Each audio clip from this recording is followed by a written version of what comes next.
Time is fleeting. Time is a very vital element in our lives. Talagang ang panahon ay mahalaga, subalit napakabilis lumipas ng panahon.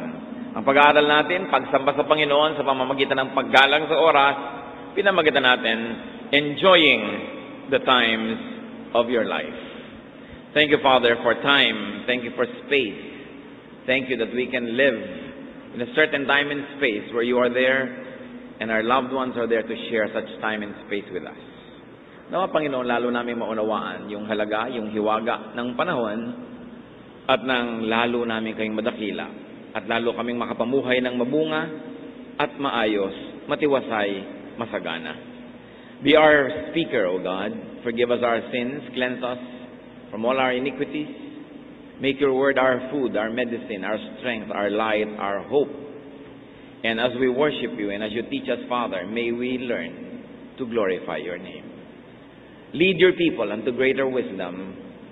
Give us your blessings. We seek you in the name of your Son, our teacher, the Lord Jesus Christ. Amen.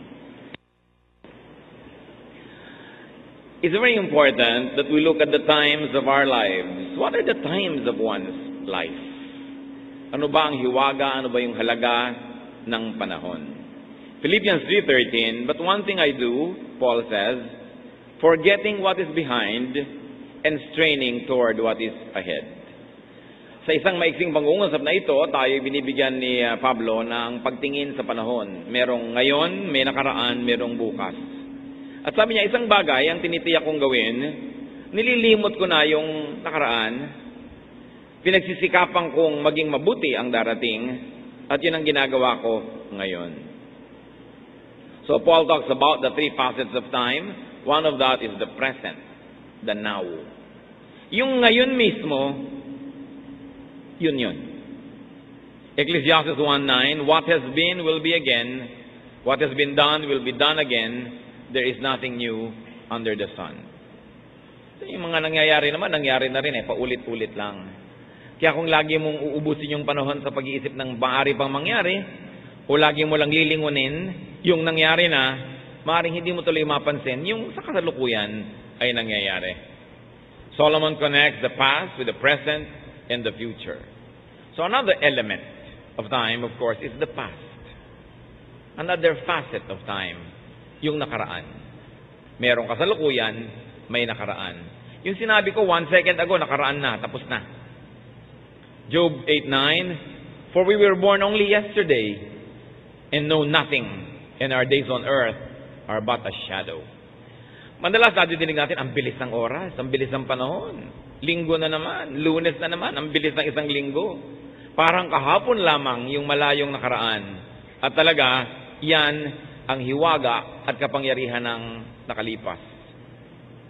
Na ang lahat ay lilipas. Yung tinatanaw mo pa lang sa malayo, darating yon, sandali mo lang na makakaharap, tapos habang panahon na siyang lipas. Tapos na. Minsan may anniversary, may birthday, may kasalan, ang tagal mo pinaghahandaan. Halos hindi mo naramdamang dumating at pagkatapos, aalalahanin mo na lang at gugunitain habang panahon. Yun yung nakaraan. Tapos na. And what about the future? Yung darating pa lang. But the past, the present, and the future are actually all one.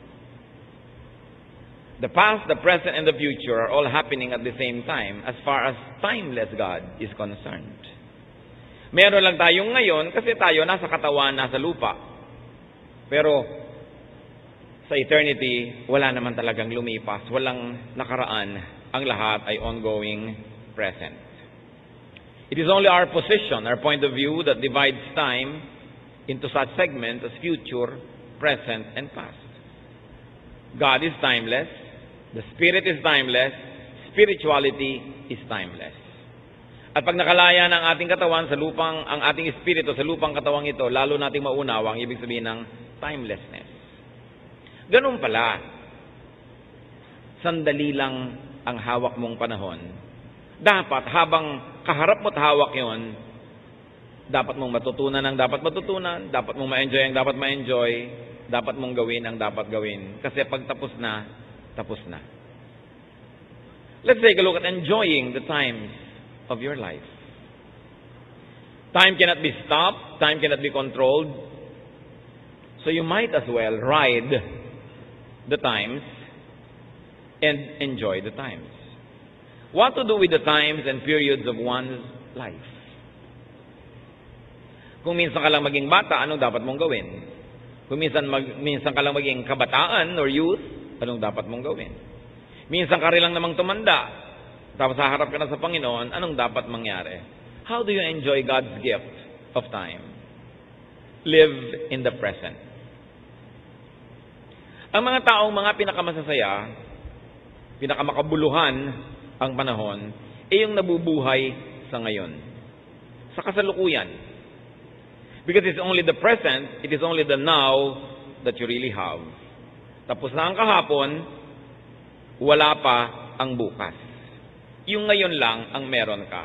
So focus on the present challenges of life. Matthew 6:34, therefore do not worry about tomorrow, for tomorrow will worry about itself. And if I may add, when it comes. Each day has enough trouble of its own. Maraming ligaya, maraming kapayapaan, maraming kagalakan ang nananakaw sa atin pagka yung ngayon inubos natin sa pag-aalala tungkol sa bukas. At alam niyo ni Jesus, kaya sabi niya, huwag nga kayong mag-alala tungkol sa bukas. Yung bukas darating at aalalahanin niya ang sarili niya pag nandyan na siya. Ang isipin niyo lang yung ngayon. Sapagkat yung ngayon, sapat na ang dami ng challenges niyan na dapat niyong harapin. At dahil yan ay ngayon, alam din ng Diyos ang ibinigay niyang kapangyarihan sa atin, sapat para harapin ang problema ngayon. Kaya tayo nangihina, kaya tayo pa na nawawala ng lakas ng loob, kaya tayo nagiging malungkot, maalalahanin, yung lakas na kasyang-kasya para sa mga dapat gawin at mga problema ng ngayon, hinahati natin. Yung lakas na pang ngayon, yung kalahati, inuubos natin sa mga problemang darating pa na ini-imagine natin at inuubos din natin sa problema ngayon ay nandito na. At kadalasan, yung lakas na pang problema ngayon, inuubos pa rin natin sa mga bagay na nakalipas na wala ka nang pwedeng gawin. Nagmumukha tuloy kulang ang pagpapala ng Diyos. Nagmumukhang kulang ang lakas na ibinibigay niya. Kasi naman kung binigyan ka ng pagkain para ngayon, ayaw mong kainin yung kalahati, dahil mo para yan bukas. Di kulang ka. So niya, pagdating ng bukas, may pagkain para bukas. Yung ngayon para ngayon. Kaya sa Israel, nung umuulan ng pagkain sa disyerto, ang bili ng Panginoon, kumuha lang kayo nung kailangan nyo ngayon. Bukas uulan uli ng mana. Yung mga sigurista, nagtago ng sobra sa kailangan nila, nabulok, inuod. Kasi sabi ng Panginoon, ba't kayo nag-iipon para bukas? Bukas, uulan uli. Ang kolektahin nyo lang yung kailangan nyo ngayon. When we expend our energies to troubles that are still imagined and are yet to come, which may not even come, we actually divide all the energies that should have been focused only on the challenges of today. But the only reality that you have, the only reality that you face and hold and see and hear is now. Ano ibig nating sabihin? Hindi na totoo ang kahapon. Wala na siya. Kumisan lagi kang pinagmumultuhan ng kahapon kasi lagi mo siyang hinuhukay mula sa libingan. Pero ang totoo, wala na siya. Kaya nga kumisan laging pag may mga party, lalo na yung medyo may edad, ang tugtog lagi yun nung panahon nila. Bakit lagi ganyan ang tugtog nyo? Sometimes nagrereklamo ako pag inimbita ako ng mga church groups at ang tugtog 70s, 60s. Hindi naman masama. Kasi kung marami pang ibang tugtog, may tugtog ngayon. Alang sa lagay, puwera na kayo sa tugtog ngayon. Ang lagi nyo lang hahawakan yung Beatles. Ang lagi nyo lang hahawakan, Carpenters. Lagi na lang yung stylistics, yung mga nakaraan. Wala na bang nangyari sa ibang buhay nyo? Wala na kayong titingnan kundi nakaraan. Nakapako ka, sayang. Kasi binigyan ka na ng pagkakataon maging teenager noong 70s. O tapos na yon. 70 years old ka na ngayon, o 80 o 60. May tugtog pa rin ngayon. Pagka pumuwera ka doon, nabubuhay ka sa kahapon. Yung ngayon, ang tangi mong hawak. Make, accept and reject choices that can still be made. That's what we do today. Ngayon, may kapangyarihan ka pa kapatid na magpasya. Ito ba ang gagawin ko o hindi? Siya ba ang papakasalan ko o iba? Doon ba ako titira o hindi? Yun ang pag-ubusan nyo na ngayon ng panahon, yung paggawa ng choice. Yung choices nyo dati na mali, tama na. Kahit pa kayo mangisay, napili nyo na yun nun, nagkamali na. Dapat na lang maalala yung lesson, then move on. Focus on what's in your hands now. Done choices are done. Choices still to be made can still be made. At present, you are still in control. And that's the beauty of the present. Hawak mo pa. May kaharap kang asawa mo o kaibigan mo, nagtatalo kayo, hawak mo pa kung ang pagtatalo na yan, ang uuwian ay pagkakasundo o pag-aaway. Hawak mo. Huwag mong sayangin. Gumawa ka ng tamang choice. So do what's doable now and avoid what's avoidable now. Sabi nila, don't cry over spilled milk. Yung lumigwak, natapon na, kalimutan na. Yesterday is gone, and tomorrow is not yet. Pag inubos yung sobrang oras nyo ngayon, kaiisip tungkol bukas, kung pala, sumakabilang buhay ka na mamayang gabi, nasayang naman lahat yung kaiisip mo. At kung minsan, sa kaiisip mo about tomorrow, hindi mo tuloy nahaharap yung today, lumipas nang hindi mo napansin. Meron na palang nag-propose sa'yo, hindi mo napansin, kasi iniisip mo kung sino yung magpo-propose pa. Meron na palang business opportunity dumating, lumampas kasi nakapokus ka sa mga pwedeng dumating pa. May kaligayahan na pala na dapat na-enjoy mo, lumampas kasi wala kang inisip kundi yung mga pwede mo pang ma-enjoy sa future. So what does time tell us? Enjoy the moment. The moment is there to be enjoyed. If there's a problem to solve, solve it. If there's food to eat, eat it. If there's music to dance to it. It is only now that is there.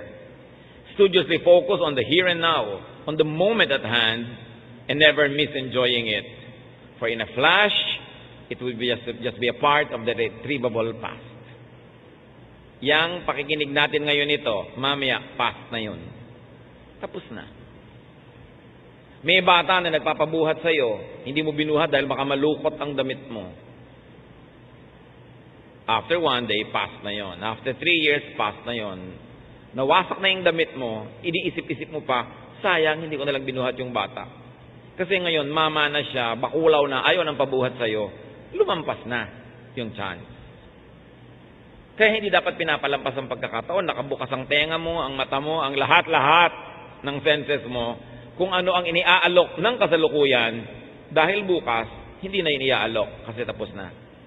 Ecclesiastes 9:7, go eat your food with gladness, and drink your wine with a joyful heart, for it is now that God favors what you do. Huwag sayangin ng ngayon. Magkasama kayo ng mahal mo sa buhay, huwag mong awayin, huwag mong pahabain ng tampo, kasi mamaya, tapos na yung moment na yon. Sayang. Kaya kung may kasama kang mahal mo sa buhay, gusto mo mag-inarte at kung ano-ano pa, ang sasabihin mo, teka, sasayangin ko ba tong moment na to? Sayang, Kodak moment. Diba? Sayang. Sayang na sayang. Meron kumisan yung husband mo, gusto kang isayaw, sayaw tayo. Pero ayoko, ihiya ako. Sayang. Mamaya matanda ka na, ayaw ka na niyang isayaw dahil matanda na rin siya. Tapos iisip-isipin mo, sayang, nakasayaw sana kami nun. Meron kang pagkain sa hapagkainan. Sasayangin mo ba? Iisipin mo lagi, diet mo. Ayun ang pagkain. Basta in moderation. Sasayangin mo ba yung pagkakataon? May kasiyahan. May pagtitipon. Sasayangin mo ba? Sumamalang ang loob mo kapraso. Palalakihin mo na yung problema, hindi ka na mag-e-enjoy. Hindi na babalik yun. Narito na ang gusto mong makasama. Sasayangin mo ba? Padadaan yun ba sa hiya? Nahiya kang lumapit. O nahihiya ka na ipakita na meron kang pagtingin sa kanya. May chance kang kumita. Sasayangin mo ba? Kasi baka hindi na yan bumalik. Ang ganda-ganda ng lugar. Sasayangin mo ba yon? Tutulugan mo lang? O kaya hindi mo papansinin? O mag-aalboroto ka? May okasyon. Sasayangin mo ba? Dami natin sinasayang na oras. Kasi wala sa lugar ang mga arte natin. Huwag sayangin ang ngayon. Ecclesiastes 11:9. Be happy, young man, while you are young, and let your heart give you joy in the days of your youth. Follow the ways of your heart and whatever your eyes see. At sabi rin naman, huwag mo kakalimutan ng Diyos kasi i-judge ka rin niya. Pero hindi naman yung panakot. Ibig sabihin lang, yes, do what you can, just don't forget that God will hold you to account. So habang bata ka talaga, marami kang magagawa. So gawin mo na. Kung minsan, merong mga sobrang scholars, nag-aaral ng college or high school, talagang walang inatupag kundi magka-grade na mataas. Pero hindi na nakasali sa play, hindi na nakasali sa chorus, hindi na nakasali sa cheering squad, puro yun na lang inatupag. Hindi naman yun masama, pero hindi lang yun ang buong buhay. Hindi naman kung maibig sabihin, valedictorian ka o salutatorian o first honor, hindi naman ibig sabihin pagdating ng panahon, ikaw yung yayaman dyan. Hindi naman ibig sabihin, ikaw yung magiging may-ari ng kumpanya. Although hindi yun masama, don't get me wrong, pero maraming ini-o-offer ang panahon. Dapat, lahat yun, tikman mo, gawin mo, basta't hindi masama. Kasi minsan ka lang maging bata. At tayo naman may mga edad na, payagan natin ang mga bata na maging bata. Bata malikot. Huwag mong itali sa upuan. Pagtanda mo, you have all the time to be in the wheelchair. Diba? So, habang nakakagalaw ka pa, gumalaw ka na. Kuminsan, makikita mo sa ibang bansa, ang dami naglalakbay, yung mga may edad na, siguro, retirement money or lifetime savings, pero hindi na makaakyat ang 3 baitang ng hagdan. Kung may pagkakataon kayo, habang bata kayo, mag-tour na kayo. Iba naman siyempre, nakikita mo pa, kaysa, anong nakikita mo? Magandang tanawin. Kasi hindi mo na rin makita. Dumadating siyempre ang paglabo ng mata, panghina ng tuhod. Kaya may tamang oras para doon. Doon ang mananahimik, doon ang mga pagbubulay-bulay. Habang bata ka, be active. Huwag sayangin. Isaiah 22:13, let us eat and drink, you say, for tomorrow we die. May katotohanan naman. Kaya lang, hindi naman talaga ang gagawin mo, kumain ka na lang magsaya dahil mamamatay ka. Kasi dapat din, gumawa ka ng mabuti, mamunga ka bago ka mamatay. Pero alam nyo, kung walang kwenta sa inyo ang buhay, and you are destined to die, do not die ahead of time. Why? Because you have plenty of time to be dead. Ang dami nun. So huwag niyong agahan. Huwag kayong magpakamatay. Madadali lang. Kaya haba-haba naman ang kamatayan. So, mabuhay muna kayo habang buhay pa. Huwag sayangin ang panahon. Napakahalaga na pahalagahan yung oras. Enjoy what's available, what's attainable, what's present. Forgo what's not available. Isa pang sayang sa paggamit ng panahon, may pagkain sa hapag, hindi yun ang gusto mong kainin, so hindi mo yung kakainin, so sayang naman, yun ang meron. Yun ang available. Huwag mong palampasin. Yung hindi mo makamit ngayon, huwag mo na masyadong kamitin, kasi mabibigo ka lang, at kadalasan, makakalimutan mo kung ano yung nandyan naman. Hebrews 13:5, be content with what you have. Pag tinuruan mo ang sarili mo na makontento kung anong nandyan, masasaya ka. Kesa lagi ka naghahanap ng wala. Merong mga matatanda, nandyan na yung 5 anak, isa lang ang wala. Wala ang atin nyo, wala ang atin nyo. Gusto na sabihin talaga ng mga ibang anak, aalis na kami, siya lang palang hinahanap nyo. Diba? Kung sino yung nandyan, enjoyin mo. Mahirap naman talagang bumuo ng maraming tao ng sabay-sabay. So kung sino yung nandun, pag enjoyin nyo siya, enjoyin nyo rin. Sabi ni Percy Bysshe Shelley, we look before and after and pine for what is not. Ganun daw ang tao. Wala nang tinignan kundi the good old days, o the future. Ang hinahanap yung wala, malungkot tuloy. So that's what we do with the present. What do you do with the past? Selectively die to the past. Kung meron tayong dapat patayin, yung kahapon, hindi yung ngayon. Philippians 3:13-14, brothers, I do not consider myself yet to have taken hold of it, but one thing I do, forgetting what is behind. Selective ang sinabi ko, hindi naman natin kailangan mamatay sa buong nakaraan. Forget, dissolve, destroy the unbeautiful, the ugly, the destructive, the painful parts of the past. Ilibing natin kung ano yung hindi maganda, kung ano yung mahapdi, kung ano yung masakit, kung ano yung makirot na bahagi ng ating nakaraan. Die to it, let it die, bury it forever. Kaya yung mga hindi makaya ang problema sa mundo, nagkakaroon ng amnesia. Kung minsan nawawala sa sarili, tinatakasan ng bait for protection. Because the brain and life will have to protect itself from too much pain and sorrow and problem and stress. So kung minsan, nawawalan ka na ng bait. Kasi mas mainam pa daw na baliw ka, na buhay, kesa sa ang tinutinu mo tapos namamatay ka sa hapdi at sakit. Kaya hindi ba pag ooperahan kayo, pinapatulog kayo, parang momentary death of the body, para hindi nyo maramdaman ang kirot at sakit ng mangyayari. Amnesia is for protection and healing and happiness for those people that have been pushed over the edge. So stop reliving and recollecting and resurrecting ugly moments and ugly parts of your life. Isang napakalaking pagsasayang ng panahon, yung ubusin mo yung ngayon para magdrama ka sa nangyari na kahapon na hindi mo na ibabalik, pero tingnan mo, napapaiyak ka, nalulungkot ka, nagagalit ka, namumuhi ka, ayaw mo yung buhay, bakit mo pinahirapan na yung sarili?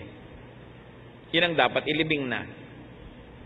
Minsan ka nang nahirapan nun, tuwing ginugunita mo ngayon, nahihirapan ka uli. So sinong nagpapahirap sa sarili mo kundi ikaw? Kaya dapat ang ginugunita na lang natin tungkol sa nakaraan, lessons learned, pleasant memories. Pero huwag mo nang alalahanin, ilibing mo na hindi ka napag-aral ng tatay mo, inapi ka ng stepmother mo noon, kinurot-kurot ka ng tita mo nung maliit ka pa, lagi ka nalang taga-sibak ng kahoy, taga-igib, taga-laba, taga-plancha, inalila ka ng lahat. O pwedeng totoo, pero anong mapapala mo na laging gunitain yun? Para ka magalit, para ka lumungkot. Samantalang kahit man maraming hirap ang nakaraan natin, marami ring ganda at saya. Piliin mo na lang yun at yun na lang gunitain mo kung gusto mong magdramang bukid. Sasaya ka. Any memory that makes you frown or cry or cringe, you must forget forever. Ang Panginoong Diyos, ganon din ang paraan. Isaiah 65:17, Behold, I will create new heavens and a new earth. The former things will not be remembered, nor will they come to mind. Yan daw ang talagang final salvation of the people of God. Ililikha tayo ng bagong lupa, bagong langit, bagong syudad. A new Jerusalem, a new earth. Bakit? Kaya nawasak na yung earth natin, pinapangit na natin ang konsepto ng relasyon natin sa Diyos. Kaya ang sabi ni Lord, you must be born again. How can you be born again? First, you must die. Because if you don't die, you cannot be born again. So you die to your old self, you die to your sins, you die to your past. Kaya ang sabi ng 2 Corinthians 5:17, if anyone is in Christ, he is a new creation. Sabi, sobrang pangit na yung nakaraan, hindi na pwedeng repair. Hindi na pwedeng tagpi-tagpi. Limutin natin, tunawin natin, durugin natin, ilibing natin, at babangon kang muli isang bagong tao. At yun ang napakagandang pag-asa sa pamamagitan ng ating Panginoong Jesus. Lahat ng pangit, lahat ng mahirap, lahat ng masakit, lahat ng kasalanan at marumi na naging bahagi na ng ating pagkatao, pwedeng linisin pag nanalig ka kay Jesus. Yun ang sinisimbolize ng baptism. That when you are immersed in water, para kang inilibing, and when you rise, you are a new creation. Pero maraming Kristiyano, nabubuhay pa rin sa nakaraan kasi inaalala pa nila. O kaya binabalikan. Sinabi na nga sa Bible, the dog returns to its own vomit. Naisuka mo na, kakainin mo na naman. Di ba ganun ang ginagawa ng mga aso minsan? So sa buhay natin, tinakwil na natin ito, tinalikuran na natin, ano't binabalikan? So bumabalik yung sumpa, bumabalik yung problema. Revelation 21:4, He will wipe every tear from their eyes. There will be no more death or mourning or crying or pain, for the old order of things has passed away. Pagdating daw nung panahon na tayong lahat ay kapiling na ng Diyos, papahirin niya ang luha mula sa ating mga mata, wala nang kamatayan o pagluluksa, pagluha o mga sakit. Sapagat iibahin na lahat ng Diyos. So yung sinasabi nating, bury your past, kalimutan mo yun, hindi escapism. It's God's way. Kailangan nating pakinabangan yung pamamaraan na yun ng Diyos. May dati kang galit, ilibing mo na yan. Tama na. Alangan naman yung may family reunion, nakikita mo yung kapatid mo, maaalala mo lagi. Na tuwing kasalan, siya ang maid of honor at ikaw yung maid of horror. Sige, alalahanin mo, pero sasaya ka ba? Maaalala mo lagi na siya lagi yung sponsor ng mga ROTC. Kasi kayo yung tagadala ng payong dahil baka umulan, mabasa siya. Yung mga inggitan ng mga magkakapatid nung araw, kuminsan dala-dala yan hanggang pagtanda. Kaya maraming away ang sumasabog pag may family reunion. Kasi biglang yung lahat ng galit na tinimpi ng ketagal-tagal, nagkakasama kayo in one single time and space, what will happen? It will become ugly. Kaya ang sabi ni Lord, forget. Forgive.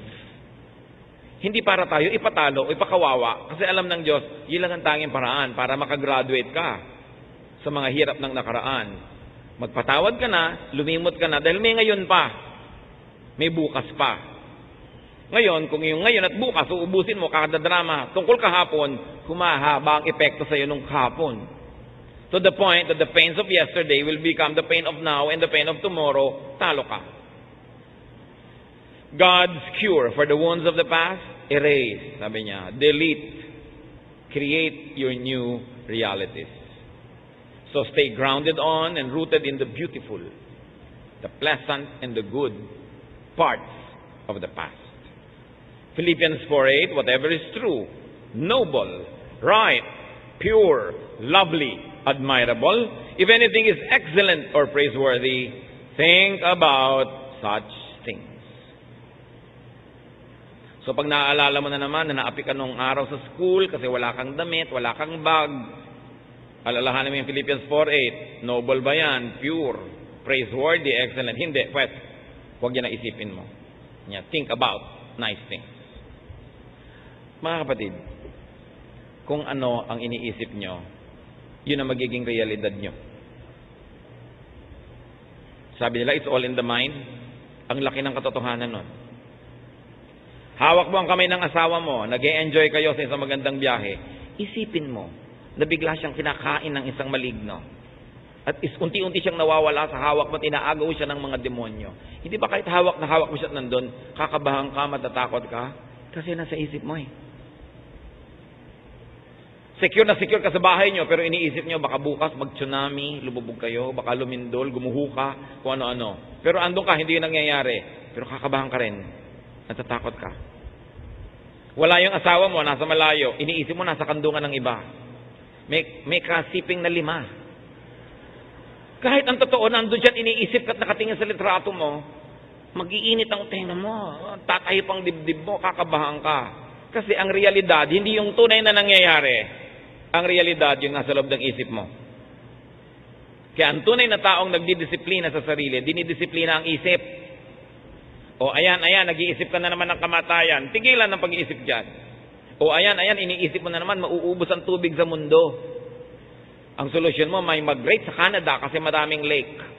Hindi ka naman magka-visa. So, problema ka. Problema ng Diyos kung paano papaulanin, kung paano. Problema niya kasi hindi mo naman kaya eh. Kaya ang sabi sa Romans, be changed by the renewing of your mind. Be transformed by the renewing of the way you think. Pag lagi kang nagsususpecha sa kapwa, wala kang katahimikan. Pag lagi kang nag-iisip ng problema, naguguluhan ka. Ano ang realidad mo ngayon? Ngayon mismo, may kinakain ka, may iniinom ka, yun ang enjoyan mo. Tutunan mo na pasalamatan ng Diyos doon at piliin mo kung saan ipofocus ang iyong isip. Kasi kung saan nakafocus ang iyong isip, dinadala yung buong pagkatao mo. It's all in the mind. It's not completely true, but there's a lot of truth in it. So you create your reality. Kaya di ba ang tinasabi ng iba, o pagka magulo, ang ingay-ingay, pumikit ka, isipin mong nasa isa kang tahimik na pulo. Halos marinig mo ang lawiswis ng kawayan at halos maramdaman mo sa iyong paa yung mga alon. Kasi nasa isip mo eh. Dinidisiplina ang isip. John 12:24, I tell you the truth, unless a kernel of wheat falls to the ground and dies, it remains only a single seed. But if it dies, it produces many seeds. Kailangan meron tayong hayaang mamatay at malibing para magkaroon ng bagong buhay. At yun, ng mga masasamang alaala, kailangang ilibing yan, magkakaroon ka ng bagong pag-iisip, bagong buhay. Let the pains of the past die. Forgive, forget, and move on. Dahil may present ka pa, at kung loloobin ng Panginoon, may future. Hindi pwedeng ipangutang ang future. Hindi mo pwedeng sabihin, bigyan mo ko ng pera ngayon, magpapaalipin ako sa iyo bukas. Kung mamatay ka ngayon, paano ako sisingil? Di ba? Hindi natin hawak yung bukas. Hindi yan pwedeng gamitin. Ang pwede mo lang gamitin yung ngayon. But of course, you prepare for the future. Isa yan sa pagtingin. You live in the present, you die to the past, and you prepare for the future. Laging merong ipinapanganak, may tumatanda at may namamatay any moment. Ganun talaga yung buhay. Kahit sa sarili mo ngayon, nabuhay ka ng matagal, kung may tumira sa yung bulate, batang-bata pa yung bulate, pero kung ilang linggo lang, tatanda na yun, mamamatay na uli yun, ikaw buhay pa. May buhok ka na nalalagas, may tumutubo, mayroong kalagitnaan. At any moment, something is dying, something's being born, and something is growing, developing in you, in your life, around you. Kaya sa ating mga community, may pinapanganak na bata, may tumatanda na tao, at may namamatay sa kabilang bahay. It's part of life. So in us, we allow new ideas to be born, we let them gestate, and we let them develop, and then we say goodbye to all the ideas. Let's not be too sentimental about the past. The past is past because it's past. Therefore, tapos na yun. Plant seeds and seedlings. Invest, save, and plan for the future while you are enjoying the present. Pag naman puro investment, saving, planning ang ginawa mo, hindi ka na nabuhay sa kasalukuyan, lugi ka rin. Sabi sa Bible, tonight, your soul is extracted from you. So what will happen? Ecclesiastes 11:1-2. Cast your bread upon the waters, for after many days you will find it again. Give portions to 7, yes to 8, for you do not know what disaster may come upon the land. Said another way, mag-invest ka. Pag may itinanim ka, may tutubo. Kadalasan, hindi lagi. Magtanim ka ng marami. Kasi hindi mo alam kung alin sa mga itinanim mo ang magbubunga. Kung isa lang itinanim mo, bigla namatay, di wala na. So marami ka dapat itanim. So niya, give portions to 7, yes to 8. Maging mabuti ka sa maraming tao, hindi lang sa isa. Inaasahan mo yung isang yon, magiging mabuti rin sa'yo. Bigla siya namatay o nagtaksil, kawawa ka naman. So sabi, kumuha ka ng mabuti sa marami. Hindi mo alam kung sinong tatanaw. Hindi mo alam kung sinong lilingon sa'yo. Magandang preparation. Pag nagawa mo na yon, nag-i-invest ka, nagtatrabaho ka, gumagawa ka ng mabuti, tulad ng woman of Proverbs 31, sabi sa verse 25, she can laugh at the days to come. Another version says, she can be cheerful about the future. Pag may tanim ka, may investment ka, may saving ka, may ginawa kang mabuti, you can rest. Kasi alam mo na at least isa doon mamumunga, meron kang aanihin. What should be done after each day? Kasi sa mga, lumulubog na naman ng araw, gabi na pala. Yung mga nasa mga opisina na nakakasara yung mga building, gumabi na pala, hindi pa natin napansin. What do you do when each day ends? You kiss the day goodbye. You also kiss yesterday goodbye. Tapos na. Linggo na ng gabi, maglulunis na, goodbye. May lunes uli bukas. Salamat nakahiram ng linggo o lunes. Salamat nakahiram ng isang linggong pag-ibig. Mabuti naka-isang linggo ka, yung iba wala. No? Salamat nakahiram ka ng konting ligaya. At eto rin yun. Kung pagdurusa sa'yo yung lunes, salamat, tapos na yung lunes. Yun naman ang comfort natin na ang lahat ay natatapos. Kasi kung nasa hirap ka, syempre gusto mo matapos yung araw na yun. May utang ka, nagbabayad ka 3 taon, gusto mo nang matapos yung 3 taon na yun. Meron naman tinaningan ng buhay, 3 taon na lang, ayaw pa niyang lumakad yung 3 taon. Anong gagawin ng Diyos? Pareho sila nagdarasal. Yung isa, Diyos ko, huwag pa po. Yung isa naman, Diyos ko, sige na po, sige na po. So what do? Ikaw na may gustong magbukas na, i-fast forward mo na yung bukas. Ikaw naman na ayaw mo pa, edi maglinger ka pa. Kaya tayo binigyan ng Diyos ng isip makapangyarihan ang isip. Nakakalikha ka ng realidad mo kung kailangan. Lalong-lalo kung yung realidad na kapaligid sa'yo, hindi bagay sa'yo at ayaw mo talaga, gumawa ka ng paraan. Close your eyes and make your reality. Nakikita nyo yung mga Kristiyano noon, kinakain ng leyon, sinusunog, pinaparusahan, pero pipikit ang mata at nakikita nila ang Panginoon, nalalampasan nila, maski sila sinusunog o kinakain ng leyon. Kasi merong ibang realidad, a spiritual reality in their hearts, in their minds. Habang buo ang iyong loob, malakas ang iyong pananalig, hindi ka kayang itumba ng anumang bagay. Pero kung hati ang loob mo, sira ang loob, wala kang pananalig, mabanayad na hangin lang ang dumaan, tumba ka na.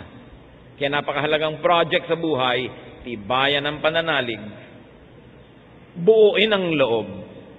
Hindi yung lagi ka na lang natatakot. Isaiah 43:18, forget the former things, do not dwell on the past. So empty your arms of the past so you can embrace today. Yan kumisan ng problema, nakayakap ka pa sa nakaraan, eto na yung present, hindi mo tuloy mayakap. Lumampas na, hindi mo na nayakap kahit kailan. Tapos siya ngayon ang hahabol-habulin mo, yung hindi mo nayakap. Buong panahon mo yung iniisip-isip, yun na naman bagong present, na-neglect mo na naman. Embrace today. Hebrews 3:13, but encourage one another daily, as long as it is called today. Live day by day. Hindi ka pwedeng week by week, month by month. We are only good for today. We do not hold the future, and the past is gone. So plan, invite, welcome, and be ready for tomorrow. Because if the Lord blesses you with tomorrow, it will definitely come. Truth is, tomorrow will always come. We are just not sure it will be there when it comes.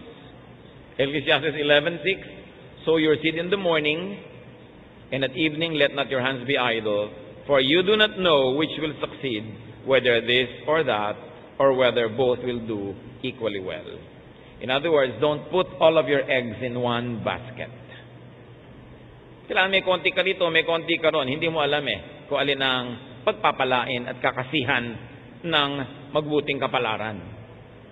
At pinapayo ko sa mga kapatid natin mga may business, lalo't sobrang nagkiklik yung business nila, kasi ko, huwag kayong matukso na lahat ng kinita nyo, i-reinvest nyo at i-roll nyo ng i-roll, i-reinvest nyo ng i-reinvest dahil kumikita. Dahil paano kung biglang dumating yung oras na iba ang trend, o kumikita yung zipper, ngayon, ang laki ng kita, so lahat ng kinita mo, ipinagpagawa mo pa ng more and more makina and pabrika ng zipper, biglang nauso yung velcro, aanin mo isang katerbang zipper sa buhay mo. Hindi inabutan ka ng aaning kung ito ngayon. Maraming ganon, yung sobrang nasisilaw sa kinikita ng negosyo, yung kinita na ilalagay pa uli doon. Hindi malang magtabi ng iba. Pag tuloy bumagsak yun, dala lahat. Sabi ko, pagka kayo ay kinakasihan ng grasya sa isang uri ng negosyo, magtabi kayo na kahit malugi ito o magsara, hindi na kayang bawiin ang kapalaran kasi naibukod yun na Don't put all of your eggs in one basket. You'll never know. But keep planting and doing good, and welcome tomorrow with cheerfulness. Because you know God's law, those who will plant will harvest. Manahimik kayo. Yung iba, paano ko kaya ako makakatiyak ng anak ko, magiging mabuti ang ugali o magiging maayos? Sabi sa Bible, train up a child in the way he should go. When he is old, he will not depart from it. You cannot control the future, but you can control the childhood now. Turuan mo ng lahat ng tama at ipasa Diyos mo na yung itinuro mo, magbubunga.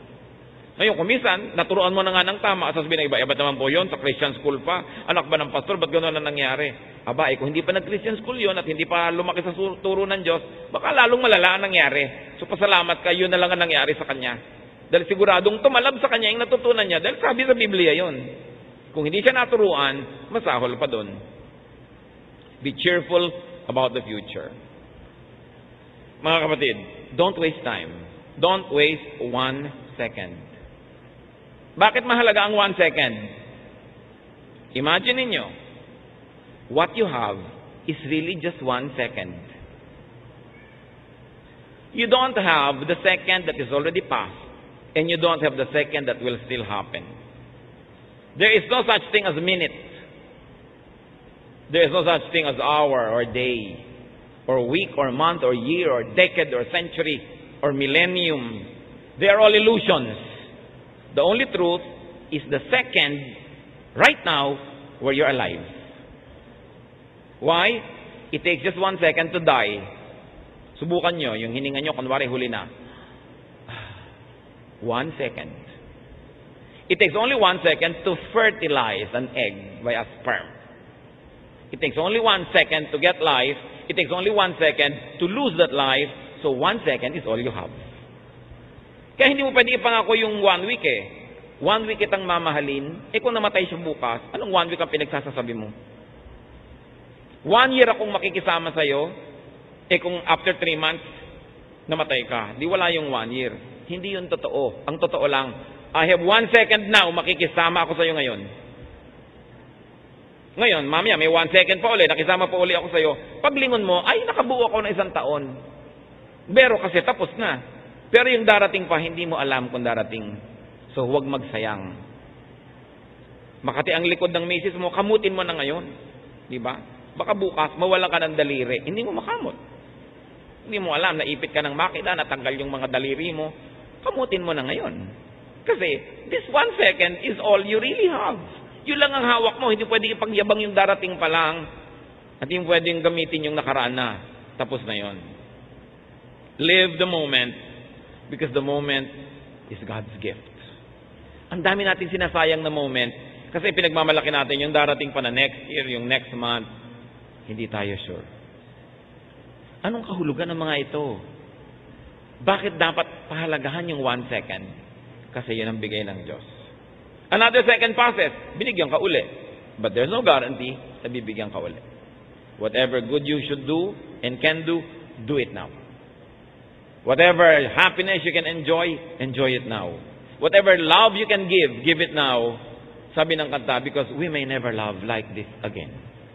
Hindi mo alam kung may chance ka pa. Pahalagahan ng panahon. Do not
crashing light, lost in the glow, a spectral flight. Echoes of the past, they call my name. In this layered dream, I'm not the same. Melodies drift like whispers in the night. In this alt-rock lullaby, we find the light through the haze of synth and guitars cry. In this lady rock reverie, we fly. Echoes of the digital shore, they haunt my soul. In this experimental dream, I'm whole. Layered vocals, they echo through the night. In this haunting escape, I'm alive. Pixel rain, we roam so free. In this classic crossover, we're set free. Streets, they glimmer, secrets they keep. In this melodic journey, we sleep.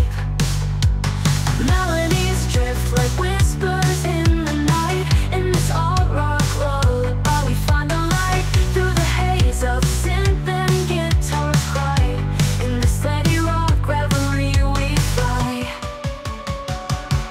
Echoes of the digital shore, they haunt my soul. In this experimental dream, I'm whole.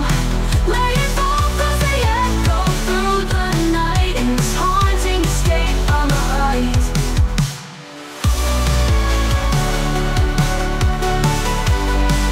I'm alive. Melodies drift like whispers in the night. In this alt-rock lullaby, we find the light through the haze of synth and guitars cry. In this indie rock reverie, we fly. Let the digital shore, they haunt my soul. In this experimental dream, I'm whole. Layered vocals, they echo through the night. In this haunting escape, I'm alive. I'm alive. I'm alive. In the depths of the neon sun, we find our way, we're not undone. In the echoes of the layered heart, we start again from the very start. I'm alive. Echoes up to the neon sun, we find our way, we're not undone. In the echoes of the layered heart, we start again from the very start. I'm alive.